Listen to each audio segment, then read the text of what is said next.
Première épître de Paul aux Corinthiens, chapitre 15. Je vous rappelle, frères, l'évangile que je vous ai annoncé, que vous avez reçu, dans lequel vous avez persévéré, et par lequel vous êtes sauvés. Si vous le retenez tel que je vous l'ai annoncé, autrement, vous auriez cru en vain. Je vous ai enseigné avant tout, comme je l'avais aussi reçu, que Christ est mort pour nos péchés, selon les Écritures, qu'il a été enseveli et qu'il est ressuscité le troisième jour, selon les Écritures, et qu'il est apparu à ses faces, puis aux 12. Ensuite, il est apparu à plus de 500 frères à la fois, dont la plupart sont encore vivants, et dont quelques-uns sont morts. Ensuite, il est apparu à Jacques, puis à tous les apôtres. Après eux tous, il m'est aussi apparu à moi, comme à l'avorton, car je suis le moindre des apôtres. Je ne suis pas digne d'être appelé apôtre, parce que j'ai persécuté l'Église de Dieu. Par la grâce de Dieu, je suis ce que je suis, et sa grâce envers moi n'a pas été vaine, loin de là. J'ai travaillé plus que tous, non pas moi toutefois, mais la grâce de Dieu qui est avec moi.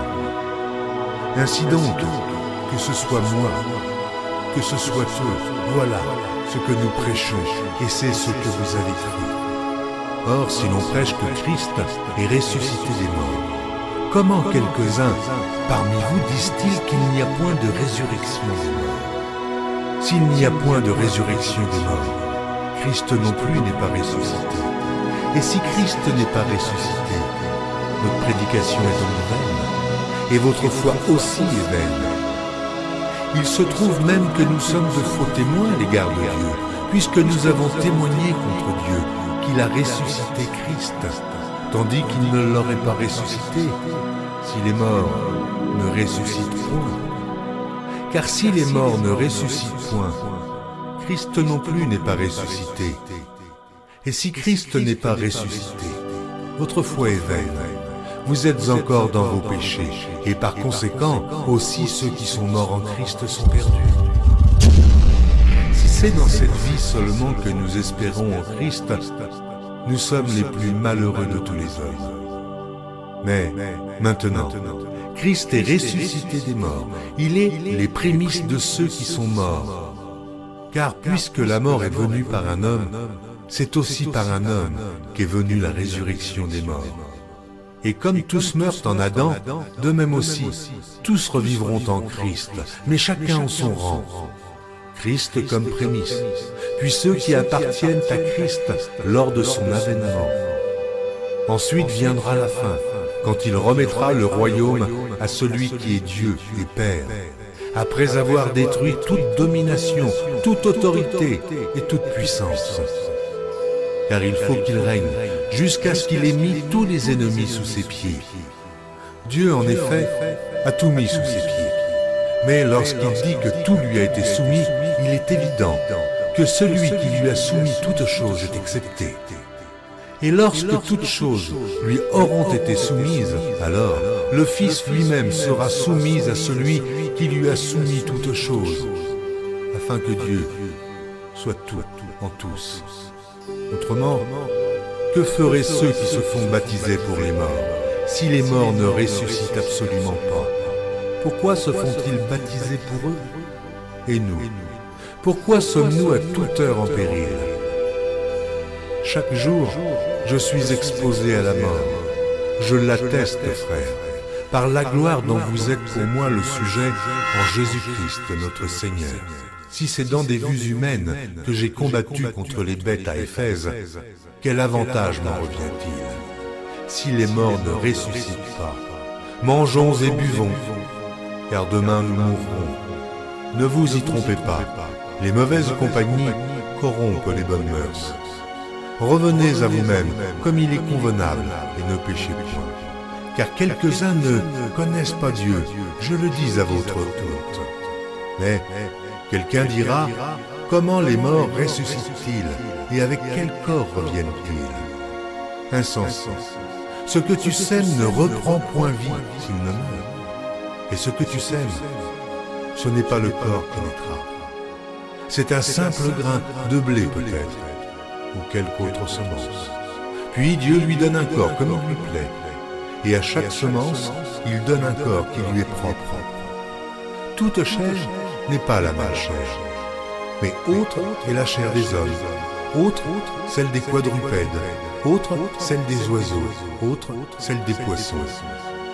Il y a aussi des corps célestes et des corps terrestres. Autre est l'éclat du soleil, autre l'éclat de la lune, et autre l'éclat des étoiles. Même une étoile diffère en l'éclat d'une autre étoile. Ainsi en est-il de la résurrection des morts. Le corps est semé corruptible, il ressuscite incorruptible. Il est semé méprisable, il ressuscite glorieux. Il est semé infirme, il ressuscite plein de force. Il est semé corps animal, il ressuscite corps spirituel. S'il y a un corps animal, il y a aussi un corps spirituel. C'est pourquoi il est écrit, le premier homme, Adam, devint une âme vivante. Le dernier Adam est devenu un esprit vivifiant. Mais ce qui est spirituel n'est pas le premier. C'est ce qui est animal. Ce qui est spirituel vient ensuite. Le premier homme tiré de la terre est terrestre. Le second homme est du ciel. Tel est le terrestre. Tels sont aussi les terrestres. Et tel est le céleste. Tels sont aussi les célestes. Et de même que nous avons porté l'image du terrestre, nous porterons aussi l'image du céleste. Ce que je dis, frère, c'est que la chair et le sang ne peuvent hériter le royaume de Dieu, et que la corruption n'hérite pas l'incorruptibilité. Voici, je vous dis un mystère.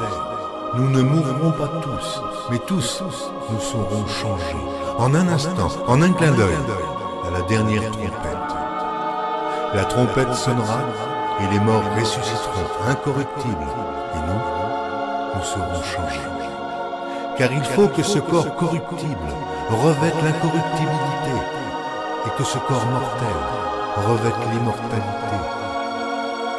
Lorsque ce corps corruptible aura revêtu l'incorruptibilité, et que ce corps mortel aura revêtu l'immortalité, alors s'accomplira la parole qui est écrite. La mort a été engloutie dans la victoire. Ô mort, où est ta victoire? Ô mort, où est ton aiguillon? L'aiguillon de la mort, c'est le péché, et la puissance du péché, c'est la loi.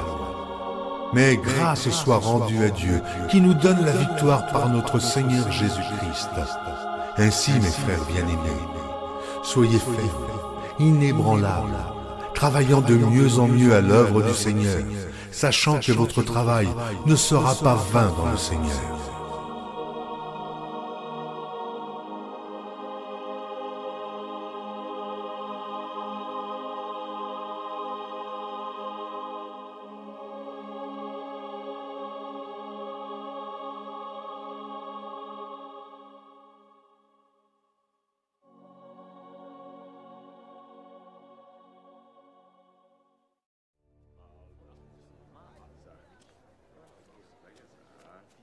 Après cela, Joseph, qui était de la ville d'Arimathie, demanda à Pilate l'autorisation de récupérer le corps de Jésus.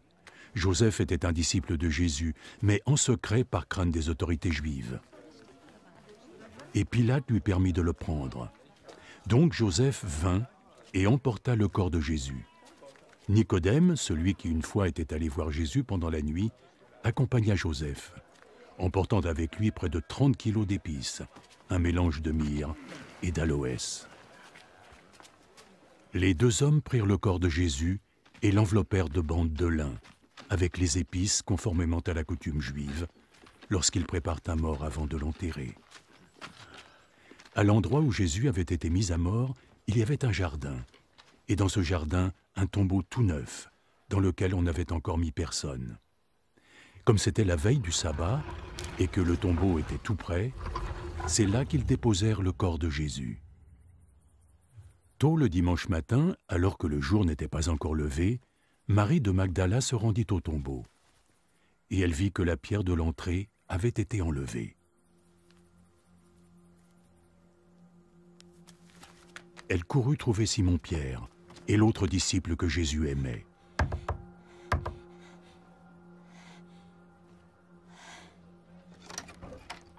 Ils ont sorti le Seigneur de son tombeau et on ne sait pas où il a été emmené. Alors Pierre et l'autre disciple sortirent et allèrent au tombeau. Tous les deux couraient vite, mais l'autre disciple courut encore plus vite que Pierre et arriva le premier au tombeau. Il se pencha et aperçut les bandes de lin par terre, mais il n'entra pas. Simon-Pierre, qui le suivait, arriva et pénétra directement dans le tombeau.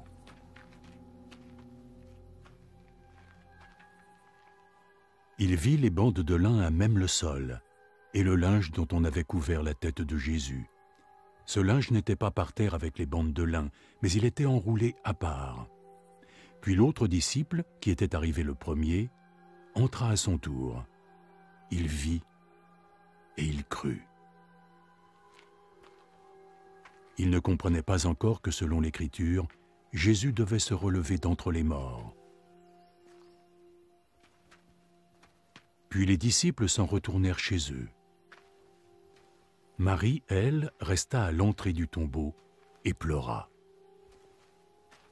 Tandis qu'elle pleurait, elle se pencha et regarda à l'intérieur du tombeau.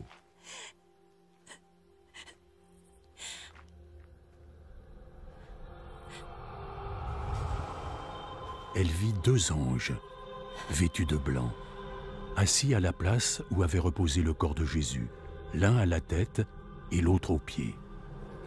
« Femme, pourquoi pleures-tu » lui dirent-ils. « On a enlevé mon Seigneur et je ne sais pas où ils ont emmené son corps. »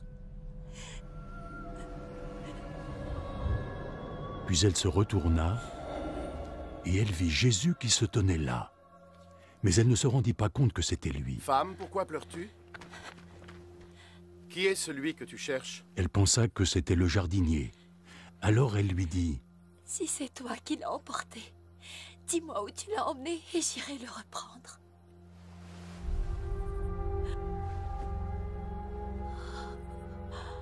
Marie. Elle se tourna vers lui et lui dit en hébreu « Rabouni », ce qui signifie maître. Ne me retiens pas, car je ne suis pas encore remonté vers le Père. Mais va voir mes frères et dis-leur ceci: je vais retourner auprès de celui qui est mon Père, et aussi leur Père, mon Dieu et leur Dieu. Marie de Magdala partit donc annoncer aux disciples qu'elle avait vu le Seigneur et leur répéter ce qu'il lui avait dit. Il était tard, en ce dimanche soir, et les disciples s'étaient réunis. Ils avaient fermé les portes à clé, car ils craignaient les autorités juives. Jésus vint et se tint parmi eux. La paix soit avec vous. Après avoir dit cela, il leur montra ses mains et son flanc.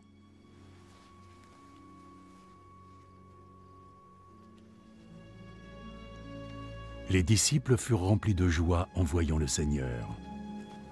Jésus leur dit de nouveau: « La paix soit avec vous.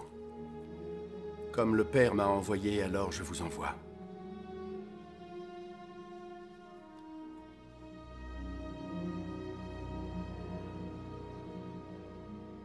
Ensuite, il souffla sur eux.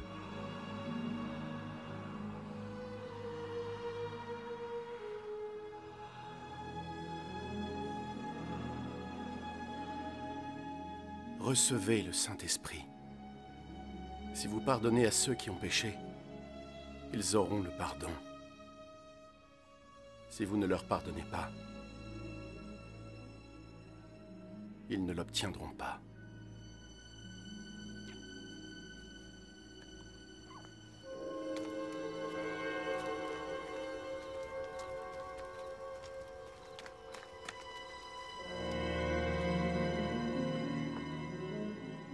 L'un des 12 disciples, Thomas, surnommé le jumeau, n'était pas avec eux lorsque Jésus vint. Les autres disciples lui dirent donc, « Nous avons vu le Seigneur. » Moi, si je ne vois pas la trace des clous dans ses mains, et pouvoir poser le doigt sur sa blessure, poser ma main sur son flanc, jamais je ne croirais ça, non.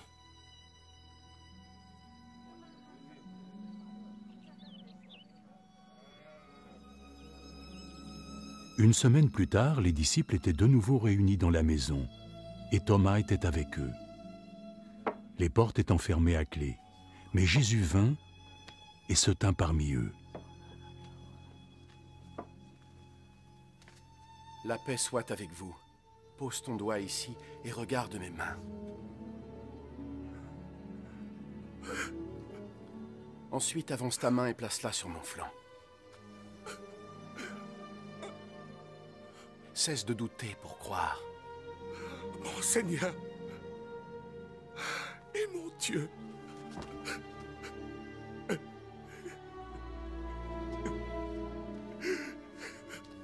Est-ce que tu crois?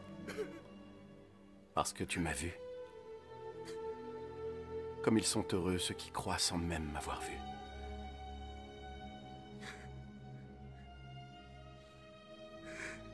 En présence de ses disciples, Jésus a accompli beaucoup d'autres miracles qui ne sont pas racontés dans ce livre. Mais ceux qui y ont été retranscrits l'ont été afin que vous croyiez que Jésus est le Messie, le Fils de Dieu, et qu'à travers votre foi en lui, vous trouviez la vie.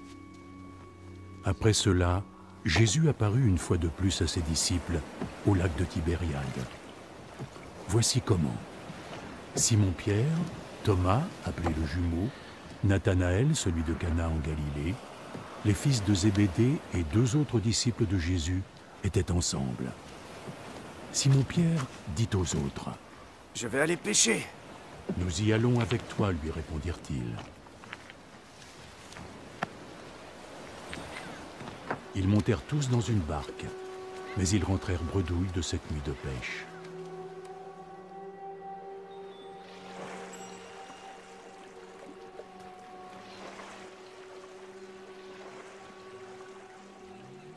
Jeunes gens, avez-vous pêché quelque chose? Non, rien! Jetez votre filet du côté droit de la barque et vous aurez du poisson.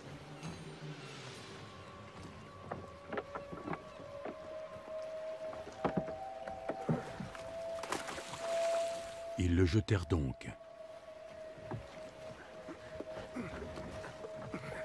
Et ils n'arrivèrent pas à le remonter dans le bateau, tellement ils avaient attrapé de poissons.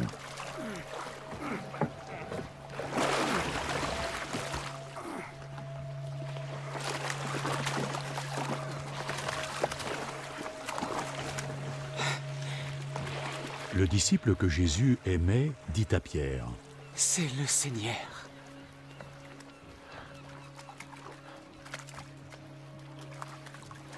Dès que Pierre entendit que c'était le Seigneur, il enroula son vêtement autour de la taille, car il était dévêtu pour pêcher, et se jeta à l'eau. Les autres disciples rejoignirent le rivage avec la barque, tirant le filet plein de poissons. Ils n'étaient pas très loin du bord, à une centaine de mètres. Lorsqu'ils furent descendus à terre, il y avait là un feu, avec du poisson dessus, et du pain.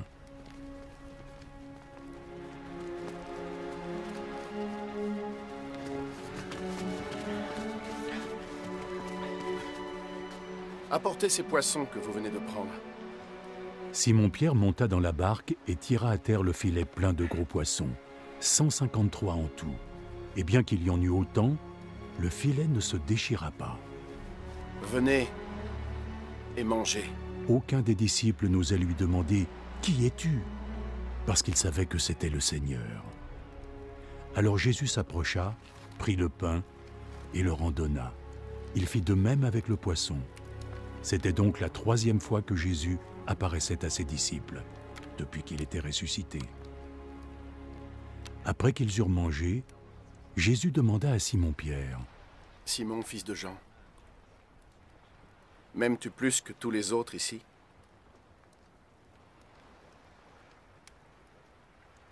Oui, Seigneur. Tu sais bien que je t'aime. Prends soin de mes agneaux.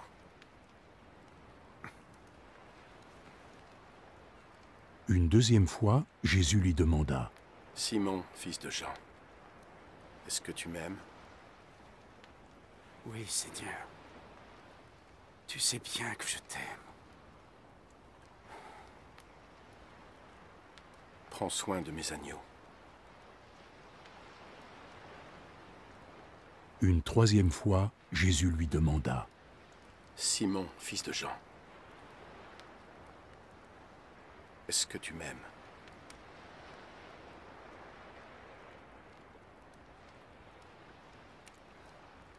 Pierre fut attristé de ce que Jésus lui demanda pour la troisième fois, « Est-ce que tu m'aimes » Alors il lui répondit, « Seigneur,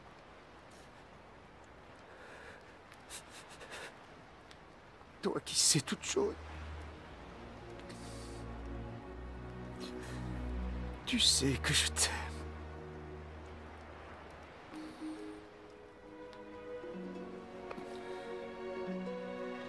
Prends soin de mes agneaux.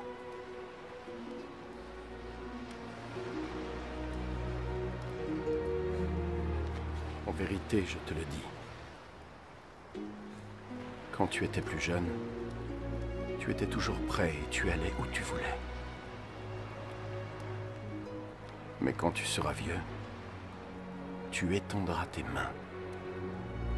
Puis quelqu'un t'attachera et t'emmènera où tu ne veux pas aller. En disant cela, Jésus indiquait de quelle façon Pierre allait mourir et rendrait gloire à Dieu. Puis Jésus lui dit, « Viens, suis-moi. » Pierre se retourna et vit derrière lui l'autre disciple que Jésus aimait, celui qui lui avait demandé « Seigneur, qui va te trahir ?» En le voyant, Pierre demanda, « Et lui, Seigneur, que lui arrivera-t-il ? »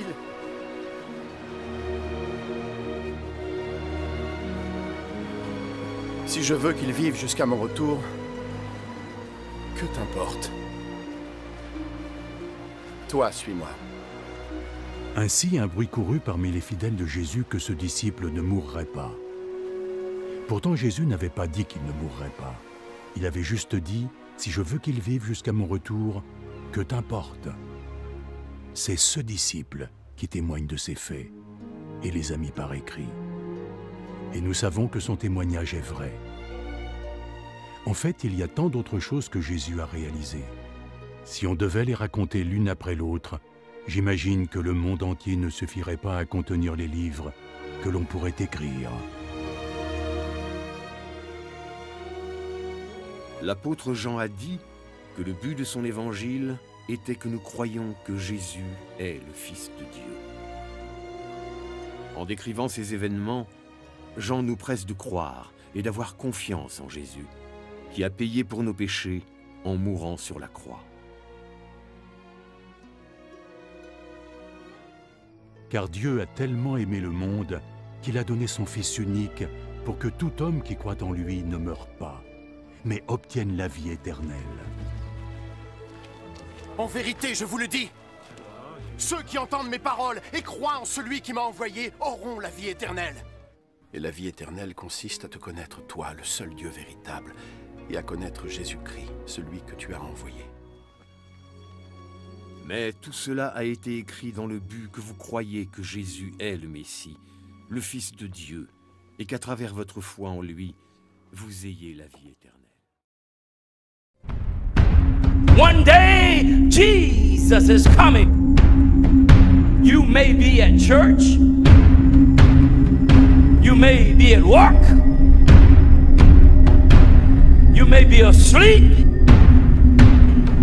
God grant that you will be ready when He makes His personal appearance. My God, what if His appearance occurs on a Sunday morning? My prophetic word to you this morning is get ready! Get ready!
des cieux arrive.